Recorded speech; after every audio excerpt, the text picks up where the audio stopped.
start streaming. Woo! I have been sitting in this chair for most of the last 48 hours because there is huge, huge, huge news for anybody that has a dead iPhone after they updated to iOS 13. This is a really, really big, rampant epidemic, and we're going to talk about it in this live stream today. So I've actually taken time to write out what I wanted to say to you guys. We're going to walk through some experiments, and it's going to be really fun. This is really going to be eye-opening for a lot of folks that are out there, and it's really great news that couldn't come at a better time of year. So I wanted to have a conversation today about a few things. So the first thing that I want to talk about is software updates. And I'm saying this sort of in anticipation of the kinds of feedback that I get when I talk about these things. I think that we all have the right to not update our phones. And I think that's really important. And here's why. Let's talk about software updates. What's good about them? They can patch some security holes. So if you value security more than anything else, you should update your phone and keep it up to date. They add features. Sometimes they also delete features that you like. They can make your performance better. Sometimes they actually make it worse or less optimized. But more importantly, they can make troubleshooting easier for the phone manufacturer. And I think that's a pretty valid point for them. But now, what's bad about updating your phone? I think that it's possible that the security angle may be overstated. So think about this. If you've got an older device like an iPhone 6 that right now is on an older iOS, it's on 12.4 because that's the maximum support that Apple ever gave that phone. That phone is maxed out on 12.4. Lots of people are walking around today with all of their bank information on these outdated, not up-to-date iPhone 6s, and we don't hear about the sudden rash of privacy violations and loss of data security. The next thing is that security holes still exist despite patches like the boot ROM exploit with with check rain in the news. So I think that the security angle may sometimes be a little bit overemphasized. Now, next, updates can and do actually break devices. So think about this. Remember audio IC disease when it first came out? That was often triggered by updating your phone. Same thing for all of the baseband CPU defects. It's widely known that you can kind of live with baseband problems, but when you update, that causes a manifestation of symptoms that you didn't have before. You can even go to the Apple Support Community Forum and just search for all these threads that talk about phones that worked, update, now phone has problems. Or maybe don't go search there because we know that they delete threads that they don't like all the time. What about BatteryGate? BatteryGate installed itself because you accepted an iTunes update that infected your device with Apple's control of your throttling to preserve your battery life without your consent. And even today's story. This is a story about iOS 13 that's killing the data on a whole bunch of iPhones. So updates are dangerous. Updates sometimes can add features that you may not want. One of the reasons I asked around here, who has a phone on the latest iOS? Nobody in here, except for Christine, who recently had to update for the same iOS 13 issue. So I asked Sunday, why not? And she used this line that I really liked, which was, she said, why do I want to burden my device with software support for features that this phone doesn't even have? She doesn't have 3 cameras on her older iPhone. And I think that's a really good point. And then what I usually say, the reason why my personal phone, it's an iPhone, that's another whole long story. My personal phone is on the stock iOS that it was sold with, which is 11.1. And I've worked so hard to not update it for the last 2 years because I know that updating creates a hardware-software mismatch where your device is going to work really well on the iOS that it was designed to work with on release day. And if you leave it at that, your device will always work well. I have right here a really great example of that. Look at this. This is a cutie little iPhone 4. And look at this. It's still going strong it works just fine on iOS 4.3. 4.3. That is, we're on 13 now, and this still works. My iPhone 4S still works on iOS 6. So you don't want to get a hardware-software mismatch where eventually you're using a tricycle motor of your CPU to run a big, heavy, burdensome, feature-laden operating system that doesn't necessarily match your hardware, right? So if you just don't update, you're not going to grow that mismatch. But the main thing about updates is that they absolutely change how you use your device. And some people just don't like that. They don't like to change something so important to their daily, way they live their life, their phone. They don't like change. And here's the thing.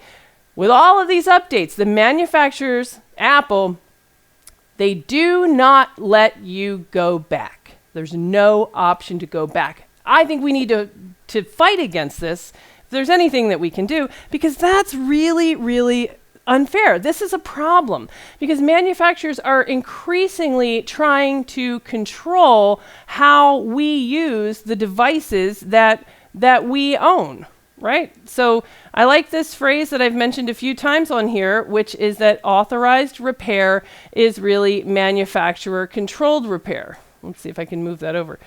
Authorized repair is manufacturer controlled repair. And that's a big deal because the manufacturers are trying to tell us how to use the devices. They're trying to push us towards their version of authorized controlled repair that really isn't repair at all. Remember, it was an iOS update that first brought to us the warning messages that now the phone infects us with whenever we exercise our right to install quality aftermarket parts on our devices. Now, the OEMs are pushing these updates on us, and it's becoming increasingly aggressive. Remember when an update used to be a question for you, and it was an annoying pop-up that you had to say, no, I don't want to update, no, I don't want to update. And it creates, especially in users that may not, that don't really think about updates, it makes you feel like you're required to update when you're really not. And in fact, it might not be a good idea for you for the reasons that we just said. So next, Apple kind of cranked it up a notch where updates were masquerading as your lock screen with the same little pin pad that you would typically instinctively just enter your passcode. But this time it said, hey, would you like to accept an update? Enter your passcode. That's really sneaky, isn't it? That's really, really uncool. And now it's gone one step further. When you do agree to that update and you're whizzing through the, set up home button later, whizzing through that update couple of questions, one of them is, would you like me to go ahead and install the updates automatically for you, not even give you the choice anymore? That's defaulted to yes, I would. When really the better answer is probably, no, I'm going to make an informed decision each and every time. All right, so I want to be clear. Some people, absolutely, you can enjoy always updating to the latest and greatest feature-laden operating system with all those security patches. There's nothing wrong with that. But I have the right to choose to not update. I have the right to not update my phone. And you can't come around and kill my data when you trick me into updating or you force me into updating when I don't want to update. That's what this issue is about. And I think that's a really big deal. All right, number 2. Now let's talk about backing up data. Backing up data is absolutely terribly, terribly important. And we should all absolutely do it. We should know how to do it and we should be doing it. But I want to encourage you guys to stop backup shaming, right? I want you to acknowledge that it absolutely is undeniably confusing to some users. And here's an example, all right? I want you to be aware of this example before you should have backed it up. All right, here's an example. I can go to the Apple Store right now and buy an iPhone. I can take it out of the box and it will turn on. I don't have to do anything. It'll just turn on. I can set it up. I do not have to connect it to a computer or initiate any kind of handshake or pairing with anything. It will start working right out of the box. I can plug it in and charge it. I can go on a trip. I can take pictures. I can use it for an entire year and collect up a huge sum of data that's kept nowhere except for on this iPhone. Now, if I decide, you know what, I can't put it off anymore, I want to back it up, and I plug it into a computer for the first time, this phone that I've been using, well, first thing I look at in the morning, last thing before I go to bed at night, my baby, my iPhone. First time I plug it into the computer, a year later, iTunes is going to give me two choices. One is, would you like to set this up as a new iPhone? Or would you like to restore from a backup? Now, this is my phone I've had for a year. It doesn't really feel like a new phone anymore. So users have a hesitation. Well, I don't want to set up as a new phone. It's not new. It sounds like you're going to erase it. So they don't click that. They don't click set up as a new phone, which is what you need to click if you want to back up all those pictures that you've had for a year on that phone. So they don't. They click the other option, which is restore from backup, because it sounds like backup. That sounds like what you should click if you're really worried about backing it up. Restore from backup does guess what? You guessed it. It erases your phone permanently, irretrievably, nothing that anybody can do to get those pictures back. So that's confusing, right? It's really confusing. And people that think that something's being backed up and it's not, I really think it's time to stop shaming them. You know, it's even happened to me. I'm of an age, right, where I can see around me that people that are younger than me have more intuition when it comes to how digital things work. I have to work harder. And people that are older than me, like my dad, I mean, I have started several streams called "Let's Watch Bill Jones Try to Type in a URL." You know, it's my dad doesn't even know what phone he has. I mean, that's a hilarious topic for another day. You know, but it's not instinctive, and we have to be compassionate about that, especially for people that didn't kind of grow up, you know, teething on remote controls like my kids did. And so it's easy for young people to sort of instinctively figure out how to manage their digital information. But, you know, for the rest of us that are older, my phone, even today, I was like looking to make sure that my phone backs up. I have it automatically back up to Google Photos. And it said it had all these little spinning icons. And I only really today realized there's about 600 pictures on there that are not actually backed up as I sit here today. Because apparently I have to like leave it open or initiate that. And I must have quit and didn't realize it, right? It's really easy to not have a backup. Okay, shops need to help consumers set up a data pre-recovery service in your local area. You know, help people do a backup check. You know, sometimes just make sure that things are getting backed up, right? Stop demonizing people in that really terrible moment when they realize that the record of all those precious moments are gone. That's a really, really devastating time.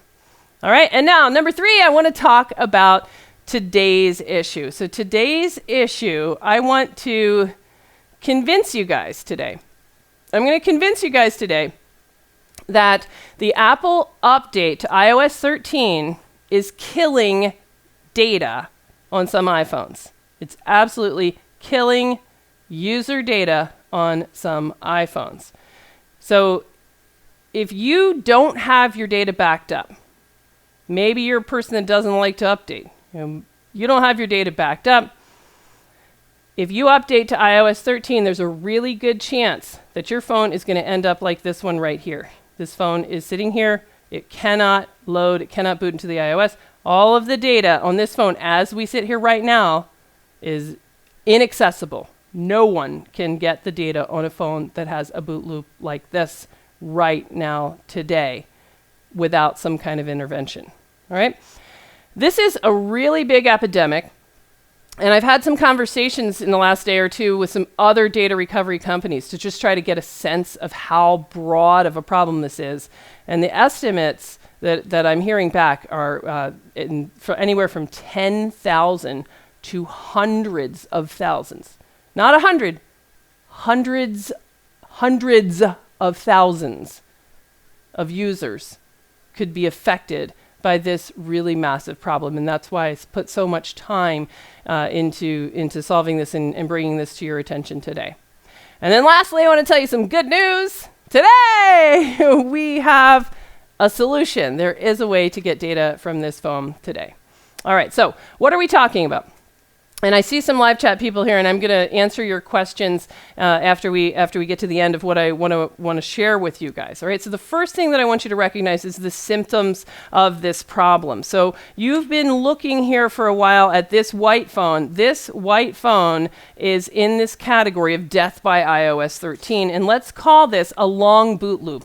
See how it stays on the Apple logo for kind of a long time, almost as if it were about to click over and show that passcode screen, and then it'll just flash dark and go back to doing that. So that's a long boot loop. I don't want you to be confused with this other phone that has a short boot loop.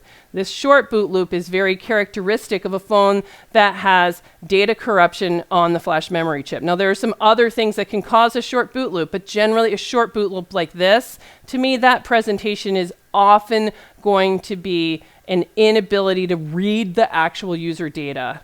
Not always, but a lot of times it is, and that is not recoverable. So I don't want everybody with a short boot loop to just be bombarding everyone with their unrecoverable phone. So just kind of know. We're talking about today, iOS 13, death by iOS 13, long boot loop. And it looks like that. Okay, so now that is out of the way. And I want to talk to you a little bit about what we have figured out and what's going on with this problem. So as of yesterday, now we know exactly why this phone cannot boot up. Now, the problem is software incompatibility. So it's not a hardware problem. It's software incompatibility between some programming in the user partition and the new iOS update, iOS 13. So this is death by update. So if you back up your phone every night, you don't have a problem here, because this phone's problem is software corruption or software incompatibility. If I restore this phone, I say, go ahead and erase the user data, erase it, blank it, start over. I can restore, and this phone will restore just fine, and it will work just fine. There's nothing wrong with this phone other than an incompatibility between the user data program, some sort of programming element, and the new iOS. So this is software incompatibility, absolutely, for sure. All right, so what if you have important data on a phone that's in this state that you got forced into by the heavy, oppressive update, trick you, haha, now you updated, haha, sucker, and you're like this? What if you don't have your data backed up? It's devastating. It's really devastating, and it's going to affect thousands and thousands of people. So what can you do? According to the Apple Store, you're out of luck if you're in this scenario. So if you go to the Apple Store, you will hear nothing that you can do, nothing anybody can do, nothing they can do. They will not help you. You know, that's really typical. That's their general response to a lot of things. So they're going to tell you there's no way to get the memories back. And until a few days ago, or even today, all of the major groups that are doing the majority of data recovery for iPhones would unfortunately have to agree with Apple as of a few days ago. We would have agreed with Apple as of a few days ago that we know that this is a software problem, it's not a hardware problem. And because of encryption of the user data, there is no way for anyone to intervene with data corruption of encrypted data. You can't decrypt the data. It's stored on the end. The only way to get data is to get the phone to boot. And that has always been true, and that's true for everyone. But in the last few days, we've learned that there is a solution. So for those of you who are already tired of watching a video that's this long and you're in a hurry, I'm going to tell you, the solution is removing or deactivating the relatively small speaker amp chip. Speaker amp chip. Now there's a couple different speaker amp chips on some of these models. So for iPhone 7, we're talking about the North speaker amp chip, not the two that are at the bottom of the phone. For iPhone 6s and 6s Plus, we're talking about the bottom speaker amp phone that's next to Tigris. All right, so you got to remove or deactivate the speaker amp chip, which is crazy. Speaker amp, what does that do? It's a tiny little chip. How the heck? The speaker amp give a crap about what's going on at the CPU in interaction with an AND for data decryption. It's kind of crazy, right? But we have confirmed today in multiple cases across different devices, and I'm going to try to prove that to you tonight. All right, so because of the magnitude of this problem, As soon as we had confirmation of this defect, the first thing that I did was I sent a message to inform both on-track and drive savers about this problem so that they wouldn't misinform anybody and tell somebody that their recoverable data was unrecoverable instantly, because this is a really big deal, right? So as it is now, in the rare cases where an Apple Store or an Apple authorized service provider does give a data recovery referral, it goes to these two groups, right? On-track or drive savers, because of their historic ancient agreements about they will not void your warranty for your spinning hard drive recovery on your MacBook. So they had these ancient standing agreements that have, I think, inappropriately kind of defaulted into they still get recommended and referred, even though their expertise is not in the least relevant to iPhone data recovery. Cell phone repair shop owners are far better suited to actually recover your data for a better, more affordable price anyway. Nevertheless, we immediately informed our competitors because, these are real people, right? I mean, you can see people walking around. This is happening too. So, when it comes to getting your memories back, people are important, right? People are more important than business. So, speaking of people, the hint to look for a hardware solution to a software problem is not my idea, is definitely not our own. The credit goes to the collaborative culture of the hardworking men and women in the global independent repair microsoldering community, and a few really tenacious board repair guys who were willing to freely share their hard-earned information. I really, really appreciate that, and I'd like to tell their story. So from our side, we knew that back in the days of iOS 11, the epidemic audio IC fault on iPhone 7, 7 Plus, we knew that back on iOS 11, before years ago, that it would manifest like this. I mean, we even did videos to show where we were selling the Power Z tool to map out what the boot loop looked like, and we had the long boot loop and the short boot loop, and we knew long boot loop equals audio IC. However, that for us, that went away with iOS 12. We never saw a case, at least not that I can recall, we never saw a case after iOS 12 of this long boot loop. So iOS 12 changes how the device interacts with the hardware, and now long boot loop for us didn't seem to indicate audio anymore. The other thing that we knew back, still now with audio IC failures, is that if you have a M clock line failure between the CPU and the audio chip, that's going to cause the symptoms that we associate with audio IC disease. But you can also rarely have that North speaker amp chip mimic those same exact symptoms. So we knew that speaker amp mimicked audio IC fault on a minority of cases. In fact, we also knew from doing our own iPhone 7 CPU swaps that we had noticed that sometimes you would have, hey, there's really nothing wrong with this, but it would have a long boot loop. And then we realized that if you removed the right next to the CPU, if you removed that speaker amp, that then it would sometimes boot. And we just totally didn't consider that applying that experience base to these cases, because we were really, really, really convinced that this is a software problem, and it is a software problem, and we just didn't consider that a software problem could have a hardware intervention. And that's why this case is so informative for how all of us are going to think about data recovery as we go on. So we knew early on that the long boot loop on iOS 13 seemed to be associated when we asked for history. We do a lot of sort of physician mindset with history taking and pattern recognition and matching the history. And we knew that often the history of these phones was that they were doing a big jump from iOS 10 or 11 all the way up to 13, and that it was indeed a software problem. When it happened to our own Christine from up the front, her data was already backed up, so it wasn't a data recovery case. So she had the long jump boot looping phone, and so we went straight to restore, and it restored just fine. That kind of proved for us that it was, in fact, an obvious software problem, which it is. Then a few days ago came a post in one of many different industry blogs and forums and places to comment on things. So in an industry forum post about this problem, I noticed a comment that came from a guy named Raj Paul. And he just said one little line, "I can get data from these." What? What are you talking about? And so I wanted to show you what I mean by that. Let's see.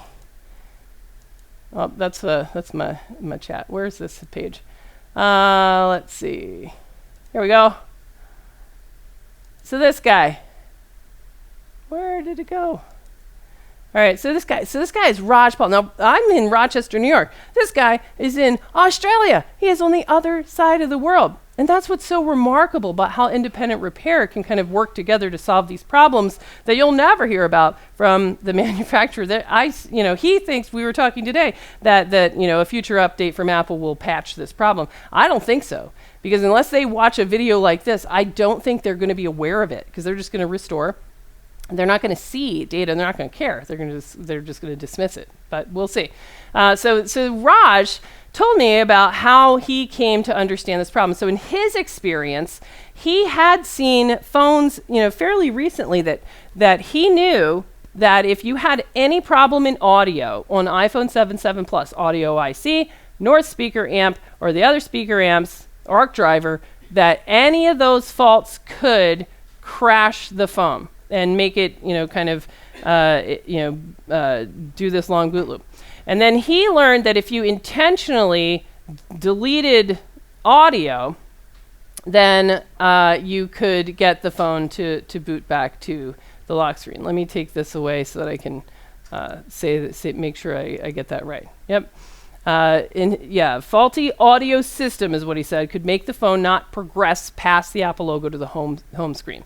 And he had one that had this sort of like fast booting problem that he had done an experiment, which was super clever, to purposefully install a faulty speaker amp chip to deactivate audio in order to recover data. So he was thinking about kind of the relationship between audio and getting a phone to boot at the speaker amp.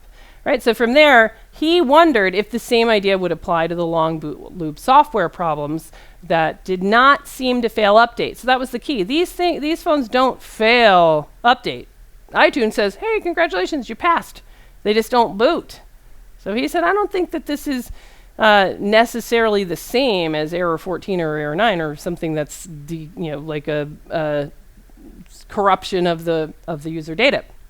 He's like a software incompatibility that he was just thinking, maybe I can intentionally deactivate some of this stuff and get it to boot. And it turns out that he was right. So out of sheer curiosity, he began removing audio chips, and then he would put them back. And what he found, and this was a few weeks ago, he found that if you removed the North speaker amp in iPhone 7, it would boot for data recovery. Now, it would boot wonky. It had a laggy touch, and it would kind of turn off every now and then, but you could get the data. And then in his experiments, he found there was nothing wrong with the chip. And if you put the chip back on after you got the data, you could restore and then load the backup, and that phone would continue on. It doesn't actually have a hardware fault. It was always software incompatibility that had this sort of neat hack where if you just removed the chip that was the incompatible one, you could get data from the phone. So there we have it. iOS update killed the phone, and restore was the solution. However, data recovery was possible if you pulled the North speaker amp. And I think it's also important to say that, I think like many discoveries in science and in the world, there's other key players, and I think this was really important, that sort of independently arrived at the same conclusion and were discussing it at the same time. So I know about a couple of these, and I'm sure that there's others that I don't know. So I want to kind of give a shout out here to Roy Samara from Lebanon. So another corner of the world, totally not near Rochester, from Lebanon. And he does some really cool stuff, and you can kind of scroll around on his page and see, he's doing stuff like removing the top SD-RAM. This is really detailed stuff, and I'm showing you this to make you kind of recognize or get a sense that there are a lot of really great experimentalists that are out there doing phenomenal work So it's I got a lot of views on a recent video on recovering the Norwegian hiker's deceased guy's iPad 4. I didn't do anything special there. Certainly not anything remarkable. There are so many people out there that are perfectly capable of doing high quality board repair. Now, I will also say that we've got a phone right over there from our local Batteries Plus Bulbs where they can't figure out a bad charge port. So there's a lot of crap repair as well. But just let the, let the free market inform you. And there's a lot of really great choices. The other one that I want to mention here is Aaron. Aaron Harrington has, from iBoard Repairs, his business in California. And you can see, Aaron has been a really incredibly tenacious guy for a long time. And I can remember his very first board repair, which I got a big kick out of his giant jumper, and I suggested that he hang it on the Christmas tree. But this guy is really, really tenacious, and he has this sort of different approach. Instead of the sort of physician history taking, he's more of like the engineering mindset, eliminate all variables, and makes these skeleton boards to try to recover data. And so it's just a great thing, I think, that I want to make a big point about, which is the fact that this solution comes from people that are really tenacious experimentalists that are also willing to freely share what took them a really long time to figure out. And those things is information that the big guys absolutely don't know. And I think that's a really important point. All right, so let's continue on. So now my own contribution I want to kind of add. I want to push the ball forward. So yesterday, I spent the entire day doing research on this fault, and I want to share with you what I learned from 3 cases so that I can add my contributions to the story, because we have discovered and confirmed today an even easier way to get the data from these devices without having to remove the speaker amp chip at all. All right, so let's start with phone number 1. So phone number 1, I'm going to start with the note. The phone number 1, interestingly, we've been declining these cases, so it was hard to even come up with them. We have we do a ton of data recovery, but we've been telling people like, oh, sorry, there's software. But I was able to find the first case I found here was a 6S. This phone has been here for a long time, and I didn't really think of it in the same way that I think of a 7. Right, so here's the 6S with a long boot loop. So this phone comes from Dan. Dan is from Oklahoma. And we're going to read Dan's note so that you guys can kind of learn what the diagnosis looks like. So here we go. Let's see if I can get that a little bit in focus. All right, so we're just going to kind of skim through this here, where this is a phone. It had nothing wrong with it. So this is Dan's phone started out A-OK. Nothing was wrong with it until he decided to download iOS13. Now, I've since talked to him and asked him, why'd you do that? And he said, well, I normally don't update my phone, but there was this one app that I wanted to use. I was on a trip, so I said okay to an over-the-air update. So that's kind of a big double whammy, over-the-air. Phones don't like over-the-air updates, and they don't like big jump updates. They don't like updates at all. All right, so this was back in September, so he was early on. And that's why we called him, to get a lot of the history to try to understand this. Phone was stuck in an endless startup loop, and he kind of describes the boot loop here, blah blah blah blah blah, describing how it flashes, and that he's got 4,500 pictures on his phone that were not backed up anywhere else, and then he expects the shaming, so he says no, it wasn't in the iCloud either. He tried iTunes update and recovery mode, 2 separate of the piece of crap, iPhone, Dr. Phone, whatever, things that claim to be able to be magic when they're just not, several times. But all attempts to install functioning operating system failed. Can you get my pictures? All right. And the answer is yes, Dan. It's good news for Dan. Yay. So here's Dan's phone. Dan has, I've already recovered all of Dan's pictures. So let me tell you, what did we do to Dan's phone? So Dan's phone was case number 1. Okay, so the initial presentation in my hands was a long boot loop, just like the phone that you just saw. Passes update with no errors, and that's really key. If you think you might have this disease, it can pass update. but it returns to that boot loop after update. Now on Dan's phone, I was able to enter the passcode once, and then instead of starting to process the update, it just went back to the boot loop, and I never saw that screen again. All right, what did I do? Solution. I said, let's give it a try. Remove speaker amp. So U3700, remove speaker amp.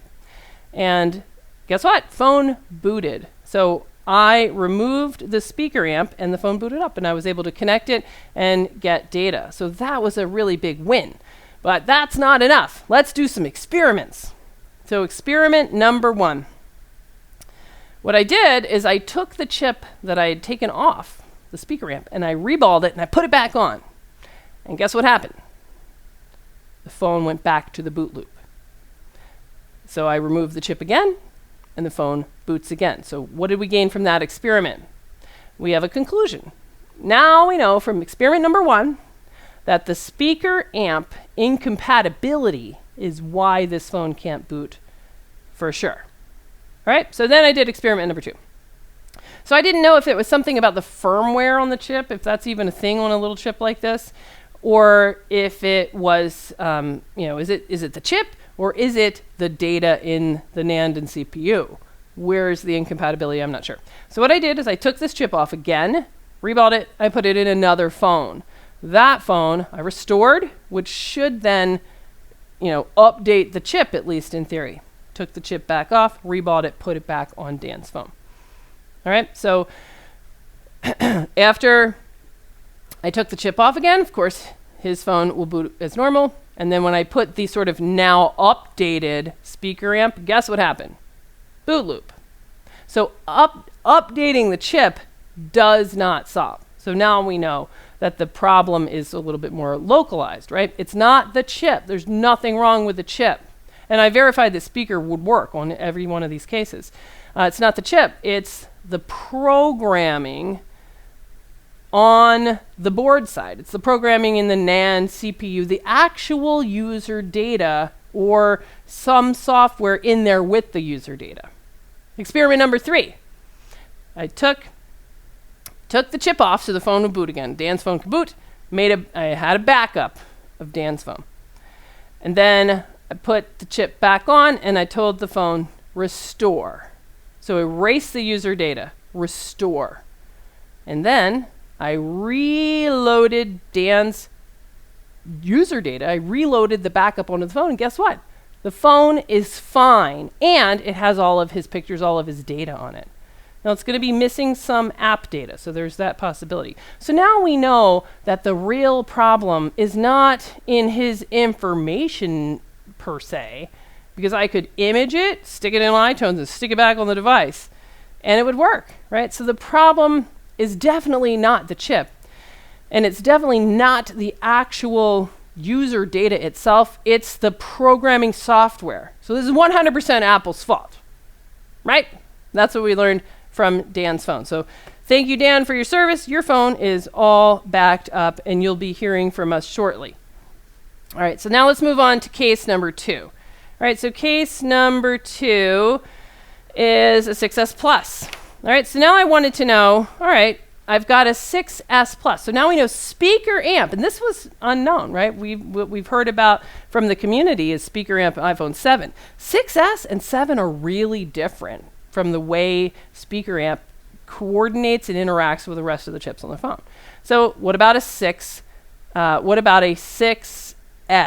Plus? So not a 6S, 6S Plus. 6S and 6S Plus have the same speaker amp, so presumably that would be largely the same. So I decided to do an experiment. Let's see if we can read the note. This is James's phone. James, where is the James note? Here we go. All right, so let's see what's kind of in common with the, from the note side on phone number 2. James. Ever since I updated my phone from version 10 to 13, so this is another big jump phone. 2 weeks ago, my phone has been stuck in an unresolved boot loop.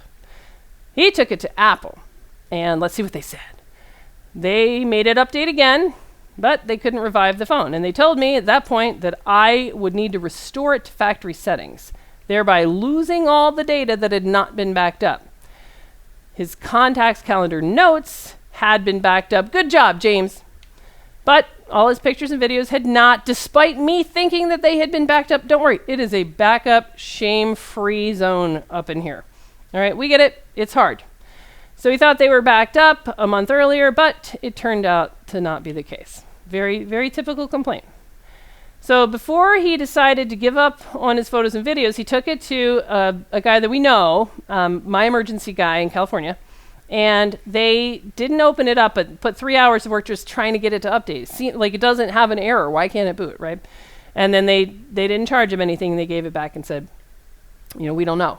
Perfectly reasonable. So then he made the difficult decision to take it back to Apple to have it reverted to factory settings in desperation of having a working phone.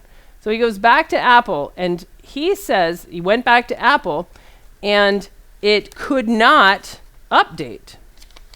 So this is different, right? So this is iOS 13 not just killing data, killing the phone, right? Because they did try to update it.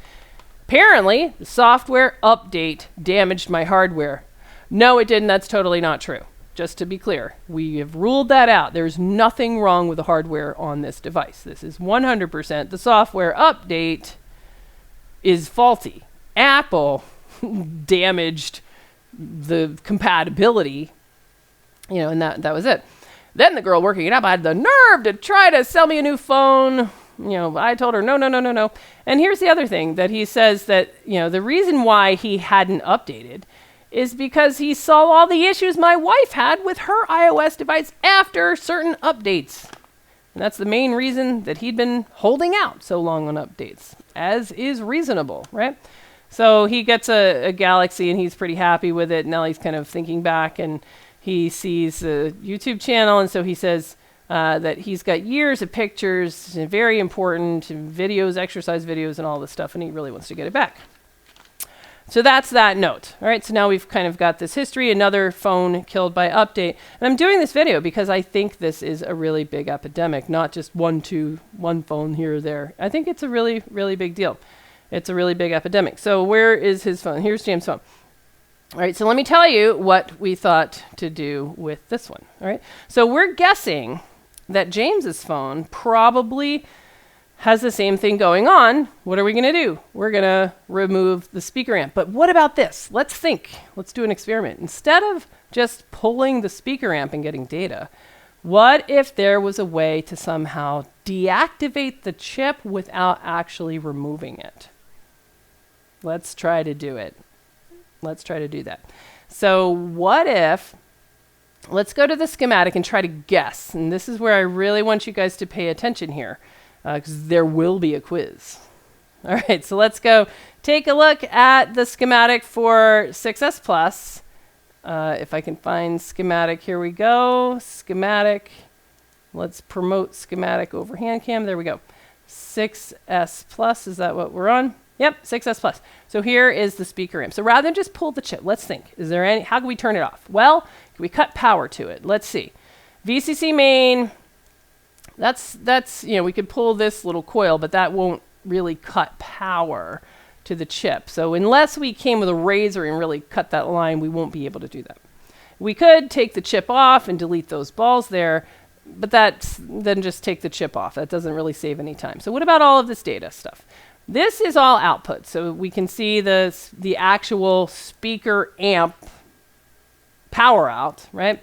That's not going to help us really turn it off so that the CPU stops trying to talk to this chip. And what I decided would be the easiest thing to try, I focused here on reset. So reset. So let's think about reset. Reset. What do we know about reset? We've done some videos on CPU reset before.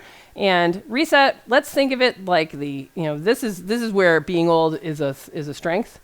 If you're old, then you will remember Christmas Day, 1983, when you got your Atari 2600. And how does that thing work? Well, you plug it in, and then you blow on your Pac-Man game, and you stick it in there. And the next thing you do is you hit reset. And we all know that if your annoying sibling goes like this and holds reset down, then your Atari's not going to boot up, right? So if you hold the reset line low, that is going to keep the chip in reset, which to me is a good chance that that's the same thing as just unplugging it. It's not going to be able to communicate if we hold it in reset. Now that's going to be a problem if this reset line is shared. So let's follow it around. And if we do that, it goes straight from here to the CPU. That's it. Now there's a really easy way to pull this line low, right? Let's just go here to our buddy, R3729. R3729 is on the line, and right on the other side is ground. So all we need to do is just put a little wire. Let's just directly hardwire reset line, speaker amp reset to ground. We're going to pull it down. We're going to touch it to ground and see what happens. So this was the experiment that I did, and I'm going to show you the result. I found R3729 on the board, put a tiny wire across it, and this is what happened. Yay! So this one still has speaker amp on the board. This one has a line that is pulling it down, and it boots up, and I can get the data. Now it still has sort of this wonkiness about it, laggy touch. Touch might even stop working. Ah! Don't mean to do that, buddy. There we go. What's new in calendar? No thanks. Yeah, but right now it seems to be working, so we could definitely get data from this phone. So we've got another good news call to make to James. You're going to be getting back all that important data. Screw what the Apple Store has told you, and you really don't have a hardware problem. Now that we have his data, we can restore, take our jumper away, and then this phone is going to be normal. How easy is that? And let me show you where that jumper is, just so that you can see that that's the case. So this one I was really excited about, because then we've got like a mechanism for how we can be creative and make this solution even easier. All right, let's see. Looking at my Atari right now, 2600. Yeah, very good. Yeah, see? You know about resets. Can be easy for you when we get to our quiz coming up very soon. All right, let's take a look. Look at this lame jumper. So here is speaker amp. You know, and to be honest, I don't experiment on boards that are not recovered. So the very first thing I did was take off speaker amp, take his back up, and then reball it, put it back on, back to boot loop. Then once his data was safe, we did our experiment here today.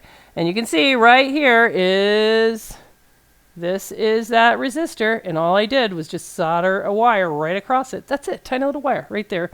And that's all it took. This phone will now boot. And in fact, I can delete this wire, and then I can restore, not update, restore, load his backup back on there, and then this can be a phone again. So that is a huge win. And now we are going to move on to talk about phone number 3. All right, so the knowledge that we've gained here is that yes, indeed, this is our contribution. Yes, indeed, it is possible to just silence the speaker amp. You don't actually have to remove it, just shut it up, and you can have an easy way to get these things to boot again. Now, I put a lot of time into this because I'm worried. I'm worried about what is the world going to do when I don't want to put information out there that people go like this. I heard all boot loops, you got to take off speaker amp. Because in the iPhone 7 and 7 Plus, I don't want you to take off speaker amp. I don't want you to take off speaker amp on iPhone 7, 7 Plus unless you have a long history of being successfully able to execute repairs like that on underfilled chips. If you're a beginner, do not attempt to take off speaker amp on iPhone 7, 7 Plus. It's underfilled. It's next to the CPU. And I'm just going to say this right now. If anybody ignores me, tries to take off speaker amp on iPhone 7, 7 Plus for a data recovery job where that data is important to a person, I don't look kindly on that in the least. And if you end up coming to me on a referral called I messed up speaker amp removal, I will quote you $1,000 for CPU swap without any other options, right? So just know that's on you. All right, so let's apply, though, our same logic, and let's see what we can learn from our final phone here, which is the one from the beginning here of the stream. So we're going to go back and see what can we do on this phone that is still sitting here boot looping. This phone belongs to Glenn. So we're going to read Glenn's note here. So here's Glenn from Minnesota. And let's find his note. All right, so Glenn's got a 7 Plus. All right, so Glenn says that he hooked his phone to Wi-Fi and he plugged it into power. So this is going to be an over-the-air update for 3.2 update. Now, I don't know if he was already on 13 or not. I don't know that. So I don't know if he was in the big jump category or if this affects all types of updates. I'm not sure. So the phone came up with the Apple logo, and then he describes the same long boot loop that they all have. Keeps doing this in a loop. He took it to a store. They said it had error 9 hardware failure. Now, I don't really understand if that was just a suggestion or if they actually tried to update it and it failed, which may be possible. Because remember, the last case, the Apple Store tried to restore and said that it failed. So I'm not sure about that part. You guys can chime in with your experience so we can all work together to nail this down, right? So he's got 6,000 pictures on the phone and he wants them. He doesn't care about the phone. Oh, here he goes. He does tell us. I have not updated in a long time. This has been my first update in 3 years. Yeah, okay, so now we do know. He was definitely not on any kind of 13. He was on 10 or 11, right? Probably 11. This is an iPhone 7 Plus. So here we are. This is the iPhone 7 Plus. So now let's play together. Let's see. Can we get this phone to boot without taking off the speaker amp? That's the question. Now, I'll give you a hint. I already know the answer because, just like every phone, the first thing I'm going to do is get his data safe. So the first thing I did with this phone is I took off speaker amp. I got it to boot. His data is already safe. So if you're watching this, Glenn, no worries. You don't have to freak out that we might, do an experiment on your phone. Your data is already safe. So I've just returned it to the native condition by putting speaker amp back on the device. So now here's our question. Can we apply this idea of deactivation? Let's do it together. So let's go to the schematic. Come on, everybody. Let's go to the schematic and let's see if we can hash it out. Can we figure out a way to get the iPhone 7 Plus? So now we need to go to 7 Plus. So here we are, 7 Plus. This is audio IC, so we're not talking about audio IC. We're talking about speaker amp, U3301.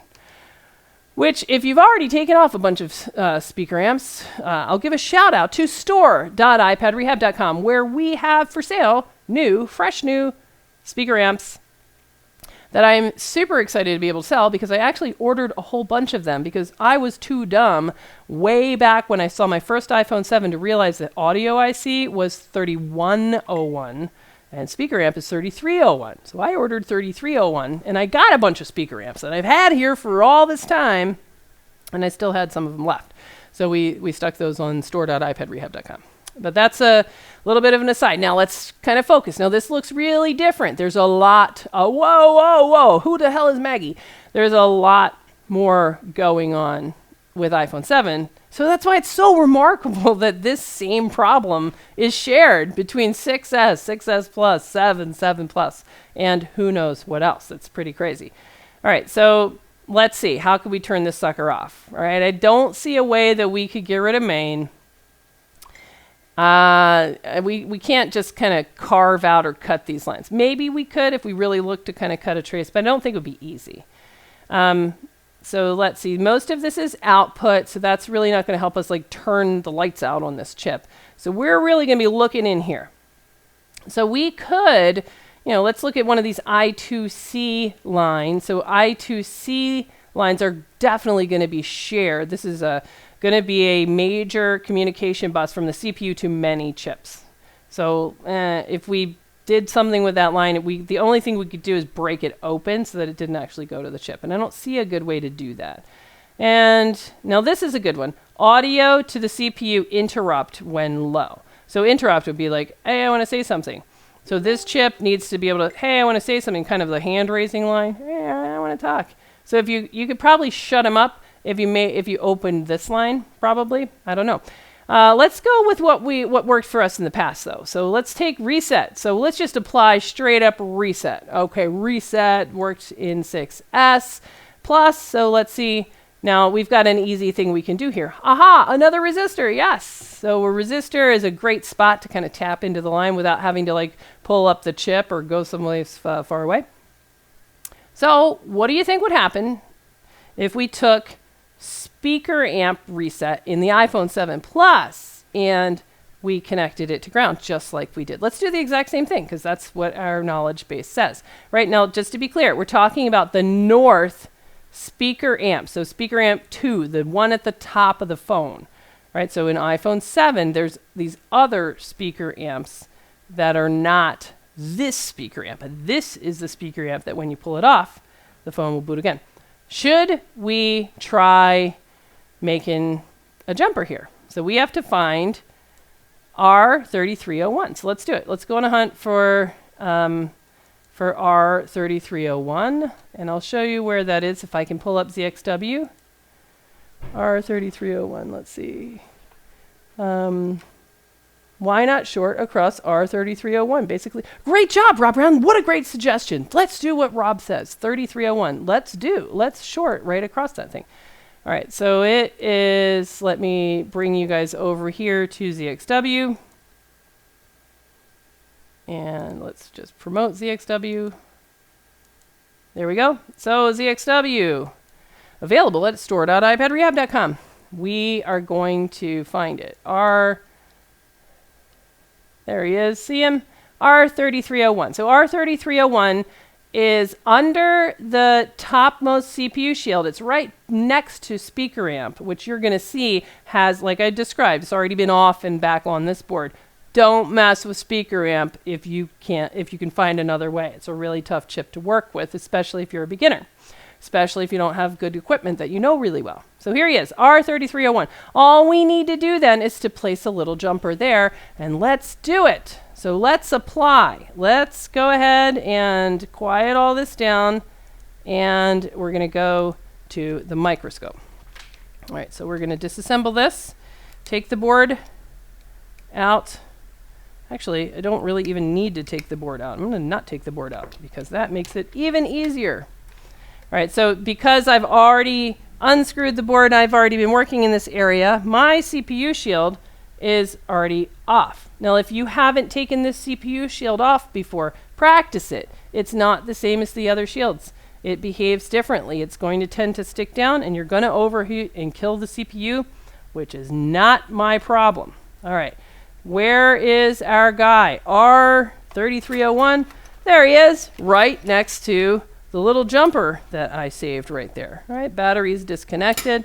Let's do it. iPad Rehab. So it probably boot loops when the audio tries to play the boot sound, and the interrupt sends the signal to the CPU. Ooh, that's an interesting idea that I definitely didn't think of. That, you know, mostly I don't work on phones in housings. Do they play a sound? I never have any idea. All this talk about like vibration and sound. Does it chime? I don't know. I don't even turn my phone off. I don't know. That's a really good theory though. I like it. Maybe. I love it. Let's see what happens. Let's try it.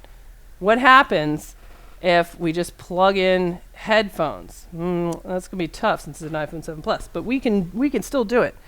Good theory. I love that line of thinking. I love that investigation, and that's what marks the folks that really, really do well, is that spirit of let's investigate. All right, so I've got R3301. There, done. Jumper is down.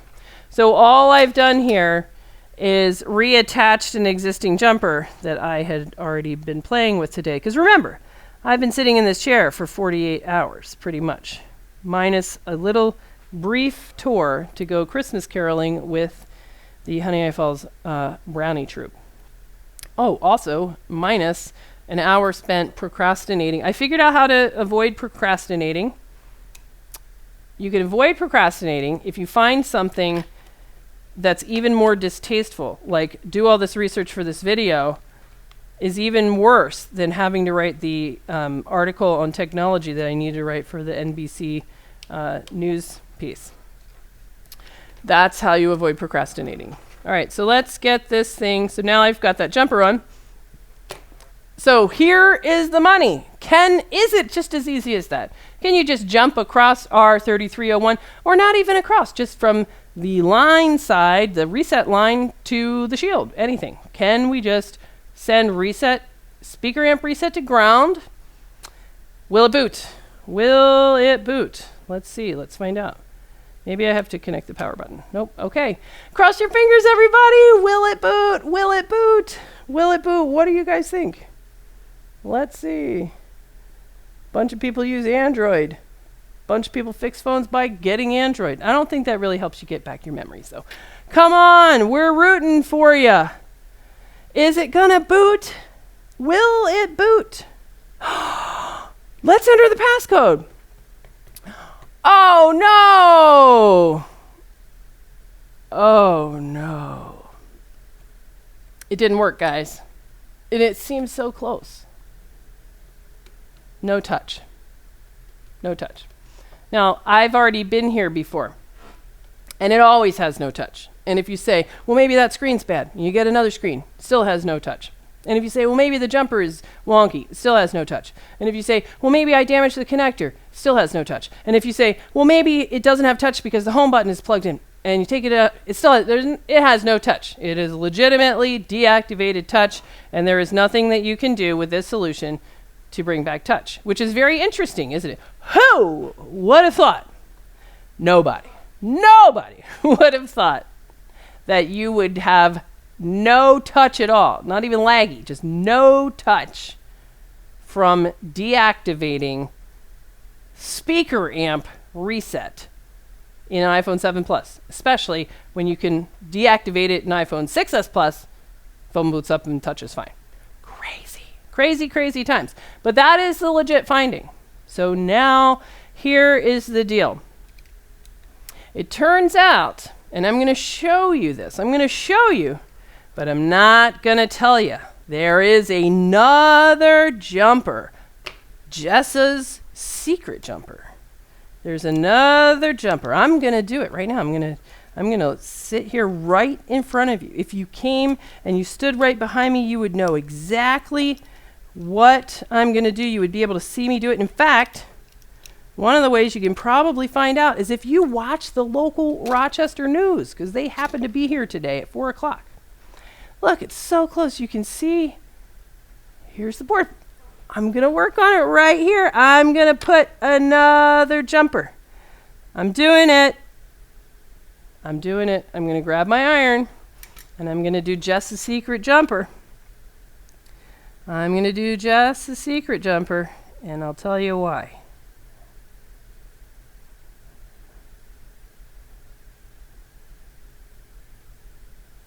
All right, I did it. Just a secret jumper is attached. But where is it? What did I do? What I did is I put another jumper somewhere. Or did I? Maybe I pulled off a component. Or did I? So an extension of the exact same line of reasoning that we just used, that we just explored, it's now time for you to use your brain and for you to act in the same method as the tenacious board repair guys like Raj Paul in Australia and Roy Samara in Lebanon.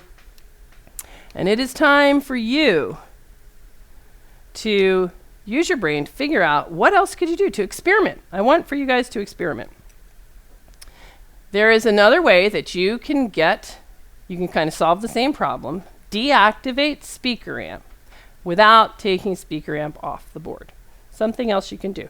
And I really want for you guys to figure it out. So let's see if it worked. And we're going to see if this phone boots up, yay or nay. And if it does, we're going to see if it has touch. So it booted. And hey, it does have touch. There we go. So it has touch, and it should accept passcode. Let's see.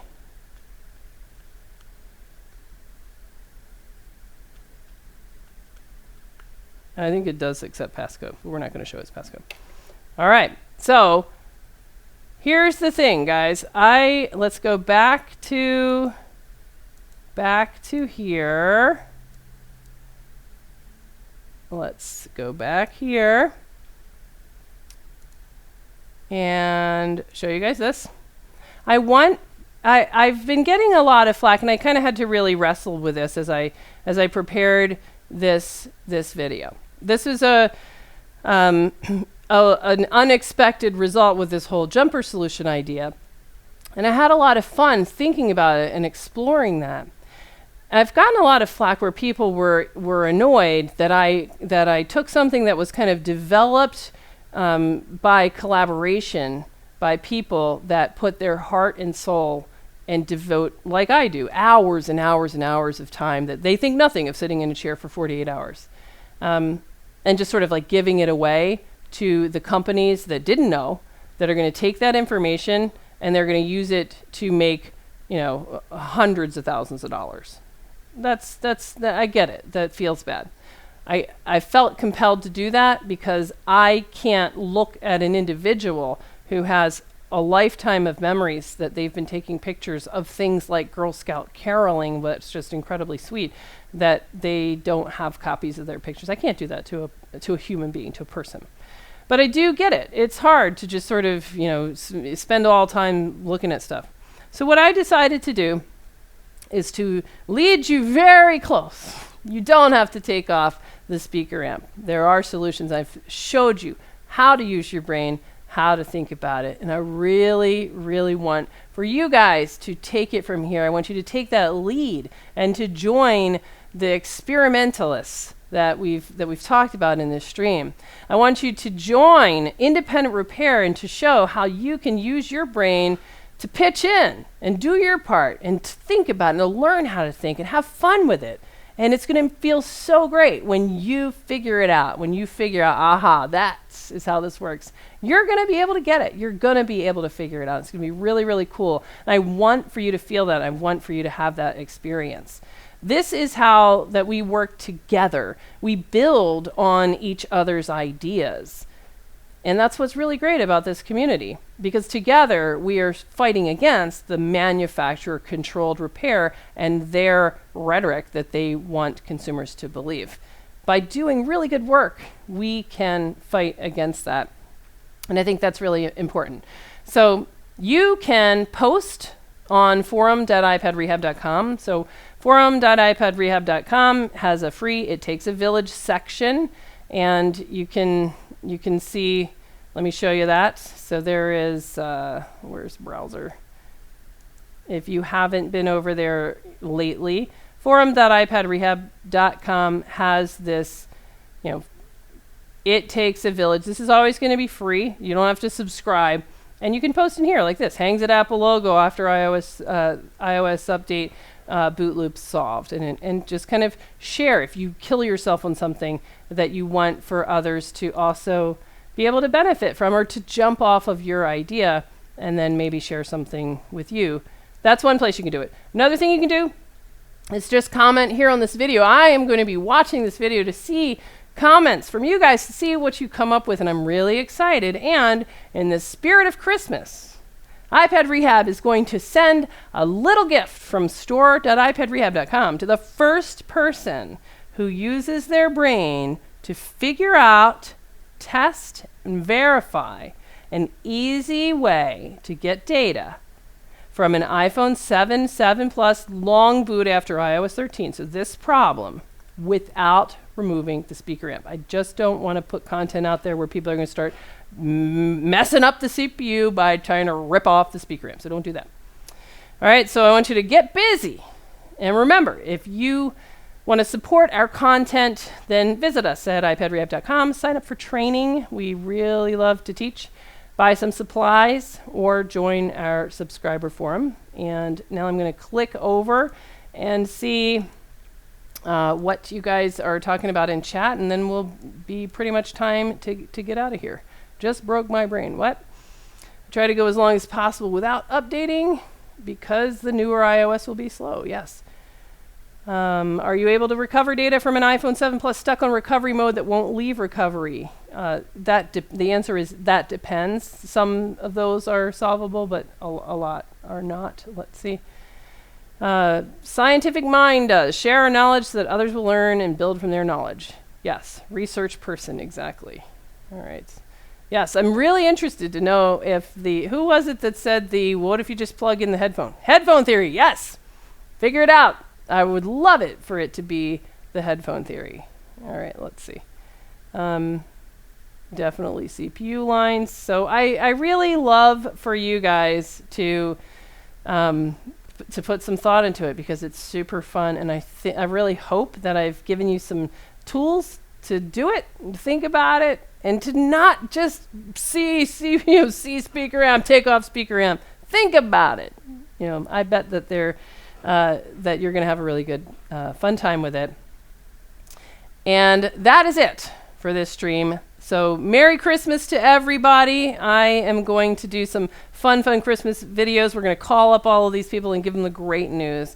And I'm incredibly grateful to those of you who are part of the microsoldering repair community globally that share information on forums and blogs everywhere. And it's really, really fun and exciting to be part of such a great group of people. And this one is a real win. So I appreciate you guys that shared your thoughts and hints with me that enabled me to take the next step that we did here today. So thank you all, and good night.